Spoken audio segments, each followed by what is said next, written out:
ইডলি হোক বা ধোসা, নারকেলের চাটনি আর সাম্বার এই দুটো কিন্তু মাস্ট।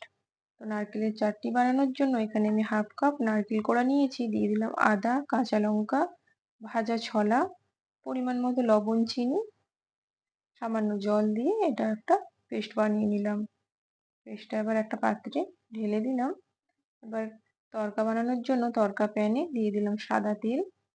তেলটা গরম হয়ে যাওয়ার পর ছোলার ডাল, বিউলির ডাল, কালো সর্ষে, কারি পাতা, শুকনো লঙ্কা দিয়ে একটা তড়কা বানিয়ে নিতে হবে। তারপর এটা চাটনির ওপর দিয়ে দিতে হবে। এবার দিয়ে ভালো করে মিশিয়ে নিলেই রেডি নারকেলের চাটনি।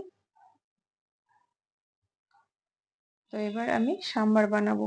তার জন্য এখানে অড়হর ডাল নিয়েছি, ভেজানো নিয়েছি, আর নিয়েছি কয়েকটা সবজি, কুমড়ো, সজনে ডাঁটা, পেঁপে আর বেগুন। আপনাদের ইচ্ছে মতো সবজি অ্যাড করতে পারেন। এবার প্রেসার কুকারের মধ্যে আমি ডালটা দিয়ে দিলাম, আর দিলাম পেঁপে, কুমড়ো আর বেগুন, আর স্বাদ মতো লবণ আর হলুদের গুঁড়ো আর কয়েকটা রসুনের কোয়া। জল দিয়ে এটাকে আমি সেদ্ধ করে নেবো। ডাঁটাটা পরে অ্যাড করব, নাহলে ডাঁটাটা একেবারেই গলে যাবে।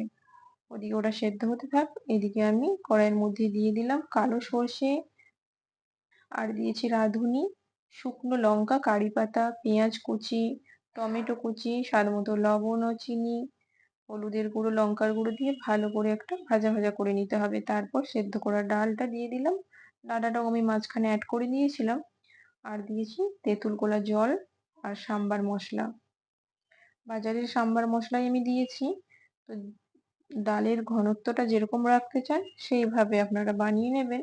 তো কেমন লাগলো আমাকে অবশ্যই জানাবেন।